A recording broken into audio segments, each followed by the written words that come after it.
দুর্গাপুজোর যেই দিনটার জন্য আমি সবথেকে বেশি এক্সাইটেড থাকি সেটা হলো যেদিন আমি বনেদি বাড়ির পুজোগুলো দেখতে যাই। তো আজকে ফার্স্ট স্টপ ছিল স্প্ল্যানেড মেট্রো থেকে জানবাজারে রাসমণি ভবন, ওনার জামাই মথুর মোহন বাবুর বাড়ি। তারপর চলে গেলাম ওনার শ্বশুর মশাই প্রীতিরাম দাসের বাড়িতে। এখানকার দুর্গার প্রতিমা কিন্তু সব থেকে ইউনিক, কি দারুণ কালারফুল।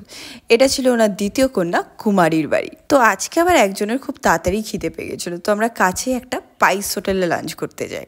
ভাত, ডাল, ঝুরি আলু ভাজা, রুইয়ের ভাপা যেটা এতটা ভালোভাবে এক্সপেক্ট করিনি, সর্ষে চিংড়ি, সবার ফেভারিট ঝাল ঝাল মাটন, শেষ পাতে চাটনি, পাঁপড় আর মিষ্টি দই। একটু লাইন হলেও হোটেল সিদ্ধেশ্বরী আশ্রমে খাওয়াটা কিন্তু ওয়ার্থের। তারপর সেন্ট্রাল মেট্রো ধরে চলে গেলাম মতিলাল শিলের ঠাকুর বাড়িতে। কি দারুণ আলপনাটা। বদনচাঁদ রায়ের বাড়িটা খুবই ফটোজেনিক, তাই ভিড়টাও একটু বেশি। এই জায়গাটা আমার একটু কমার্শিয়ালাইজ লাগে।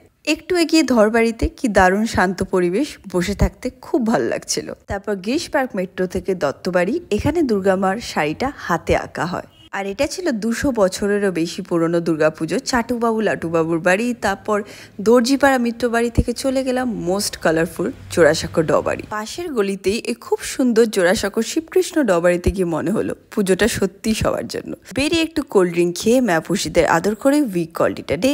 By, see you in the next one.